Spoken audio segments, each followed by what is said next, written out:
We went through the ringer, Azicol, Remicade, methotrexate, Humira, a long list of things. I can't remember them all.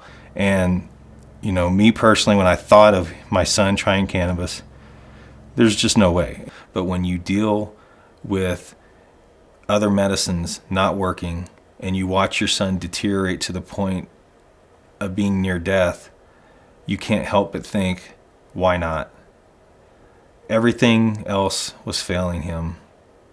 What's the worst that can happen by using cannabis? We told Colton that me and him were going to go to Colorado. We really didn't have a plan other than we wanted to wait until after his birthday so he could celebrate with his friends for his birthday. Because we didn't know. We just knew that Colorado had the access to what we needed to try. The years and years of telling my kids say no to drugs, and here I am, I'm the dad buying my kid a drug. It's just feeling guilty and sad and scared and hypocritical, and just all these horrible thoughts going through my head of, what am I doing to my kid? I just had to let that all go. And I did. I let it go, and I just thought about Colton, and I'm thinking, okay, now what? I have this little bag of marijuana, but what am I going to do with it? Do I let him smoke it? Do I make oil? I don't know how to make oil. I'm going to spend the night on YouTube trying to figure out what to do. And then I just decided that I was going to make pot brownies. So I pretty much waited for the sun to set and set up shop, hanging out of the window. And here I am, this dad with his 14-year-old son sitting behind him, making pot brownies, hanging out of a window.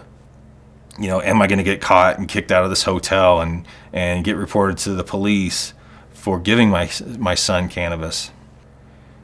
Cabin fever was setting in, and we needed to go do something. So by that time, he had taken about a day and a half's amount of cannabis through the brownies, and I decided just to take him on a drive. Nothing super physical, just take him on a drive, get him out of the hotel room. And we drove up the mountains, and we found a spot that overlooked a bunch of the beautiful peaks here in Colorado.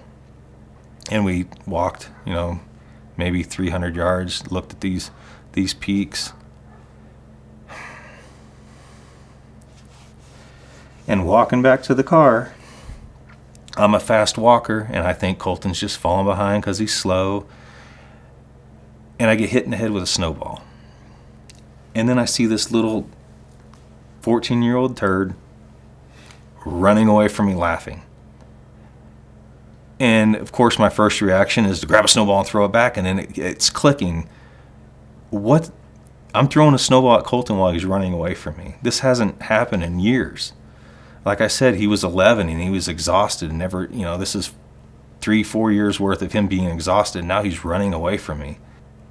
And I just felt then, I'm never going to have those guilty feelings again. I'm never going to have that hypocritical feeling again, because this is a medicine. This is doing something. I noticed a change, and this was just a few days into it. And the first thing I did was get on the phone and tell my wife. And, we both fought back the tears, and we hoped it was more than just taking the pain away. And we started noticing that we were getting our son back. This is so much more than just a pain thing. This was doing more than just, making him feel better. This was treating something. This was fixing a problem that his body had. This was doing something that all the other medications were not doing.